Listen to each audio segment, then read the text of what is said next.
Welcome back to my new daily blog. তো আজকে আমি শেয়ার করবো রথের মেলাতে আমি কোথায় ঘুরতে গিয়েছিলাম। হ্যাঁ জানি কাল বাদে পরশুদিন উল্টো রথ, কিন্তু আমার এখনো রথের মেলার ভিডিওটাই তো তোমার সাথে শেয়ার করা হয়নি। আর কি করে তোমার সাথে শেয়ার করতাম, কারণ ভিডিওটা যখন এডিট করি তারপরে ভিডিওটা কিভাবে ডিলিট হয়ে গিয়েছিল, তো সেই কারণে আমি তোমার সাথে শেয়ার করতে পারি। তো গ্রামের রথ টানার পরে আমরা কিন্তু বাড়িতে এসে রেডি হয়ে গিয়েছিলাম। বাইরে বেরিয়ে দেখলাম হালকা হালকা বৃষ্টিও পড়ছিল, তো সেই কারণে ছাতাটাও নিয়ে নিয়েছিলাম। আর ওই দিন কিন্তু আমরা দুজনে না, আমাদের সাথে আরো অনেকেই গিয়েছিল রথের মেলাতে। আর জানো তো, কোথাও বেরোনোর কথা বললে আমি কিন্তু সকলের আগেই বেরিয়ে পড়ি, কিন্তু তার সত্ত্বেও আমাকেই বেশি তাড়া দেওয়া হয়। ওই দিনও তাই, আমি কিন্তু রেডি হয়ে ঠিক সময়েই বেরিয়ে পড়েছিলাম, বাকিরা অনেকটাই লেট করে বেরিয়েছিল। তারপর আমরা হাঁটতে হাঁটতে করতলা হাটে চলে আসি, কারণ জামাইবাবুরে যাওয়ার কথা ছিল আর আসতে দেরি হচ্ছিল বলে আমরা একটু করতলা হাটের রথটাও দেখে নিচ্ছিলাম। তারপর ওখান থেকে আমরা কিন্তু সোজা চলে যাই ভাদুরাতে।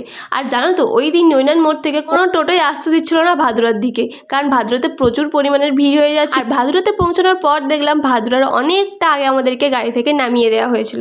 আগের বছর তাও তেল পাম্পের কাছাকাছি নামিয়েছিল, কিন্তু এবছর কোনো টোটোই ওইদিকে যেতেই দিচ্ছিল না। আর আমরা যখন ওখানে পৌঁছেছিলাম তখন বাজে 8:30, কারণ আমরা বাড়ি থেকে বেরিয়েইছি দেরি করে। অনেক লোক তো চলেও আসছিল বাড়িতে, কিন্তু তার সত্ত্বেও প্রচুর পরিমাণের ভিড় ছিল ওই দিন রথের মেলাতে। আর আমরা তো সকলেই জানি ভাদুরাতে রথের কম্পিটিশন হয়ে থাকে। আর প্রত্যেক বছরের মতন এবছর কিন্তু অনেকেই ছোট ছোট রথ বানিয়ে এনেছিল, যেগুলো দেখতে বেশ সুন্দর ছিল। অনেকটা হেঁটে আসার পরে ফাইনালি আমরা বড় রথটাকে দেখতে পাই। সত্যি বলতে ওখানে থাকা প্রত্যেকটা রথই বেশ সুন্দর দেখতে ছিল। তারপরে তো একটা ছোট ভাই আমাদের দুজনকে তিলকও পরিয়ে দিয়েছিল, কিন্তু পরে দেখলাম তিলকটা ভালোভাবে ফোটেইনি তেমন ভাবে। তো বড় রথটার কাছে এত পরিমাণেই ভিড় ছিল, যার কারণে আমরা ঠাকুর দর্শন না করে গাছপালা দেখতে চলে এসেছিলাম। ওখানে গিয়ে আমার ফার্স্টেই চোখ গিয়েছিল পদ্ম ফুলের দিকে, আর পদ্ম গাছটার দাম ছিল মাত্র 600 টাকা। আর ওই যে কলকে ফুলের গাছটা দেখছো, ওটা ওর দিদি নিয়েছিল, আর সাথে একটা লেবু গাছও নিয়েছিল, তবে আমরা কোনো গাছই নিইনি। তবে ইচ্ছা আছে পরে একটা ছোট্ট বাগান করার, যেখানে আমার পছন্দের অনেকগুলো ফুলের গাছ থাকবে। তো তারপর আমরা প্রত্যেকটা রথই ঘুরে ঘুরে দেখছিলাম, বেশ সুন্দর করে সাজিয়েছিল প্রত্যেকটা রথ। তারপর ওর ভাঙনার জন্য